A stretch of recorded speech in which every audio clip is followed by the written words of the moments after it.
রাজনগরে বেতাজ বাদশা নামে পরিচিত শাহ আলম সরকার কিভাবে দেখছে?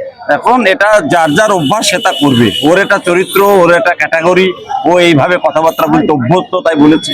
রানীনগরের এমন কোনো ভদ্রলোক নাই যে ওর হাতে মার খায়নি। সুতরাং এরকম একজন মানুষের যত সমালোচনা করা যাবে তত উনি অনেক আকাশে উঠে পড়বেন। ও সমালোচনা না করাই ভালো। উনি এমন এবার শিক্ষা পাবেন নির্বাচনের মধ্যে দিয়ে, জনগণ তাকে শিক্ষা দেবে। সুতরাং এই ব্যাপারে আর আমি কিছু বলতে চাইছি না।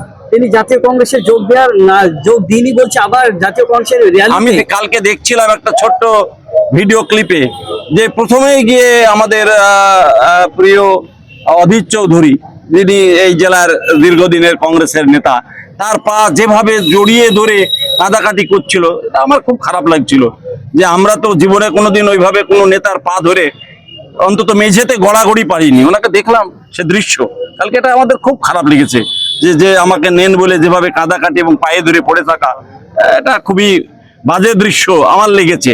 এবং আপনাদেরই মিডিয়া বেশ কিছু এই ঘটনাটা দেখেছে। দলে যাওয়ার জন্য পা ধরে কাঁদছিল। এখন দলে যাওয়ার জন্য গিয়ে তার প্রায়শ্চিত্ত করার জন্য সেটা উনি বলতে পারেন, ওটা তো আমি বলতে পারবো না। যোগদান কিভাবে দেখছে? আজকের যোগদান খুব ভালো যোগদান হয়েছে। আমাদের জাহাঙ্গীর ফকির সাহেব তার নেতৃত্বে বহু মানুষ সেখানে দলে যোগদান করেছে। আগামী দিনে দলটা স্বচ্ছভাবে চলবে। সমস্ত মানুষকে আমরা মর্যাদা দেব, প্রত্যেকটা মানুষের সঙ্গে ভালো সম্পর্ক রাখবো এবং যারা যোগদান করেছে তাদেরকে নিয়ে আমরা চলবো। তৃণমূল কংগ্রেস প্রত্যেকটা কর্মীদের সমান মর্যাদা দিয়ে চলবে, এটুকু আমি বলতে পারি। ধন্যবাদ। যে এখানে কি একটা আছে, তোমাদের পাড়ায় একটা কিছু নাম আছে নাকি?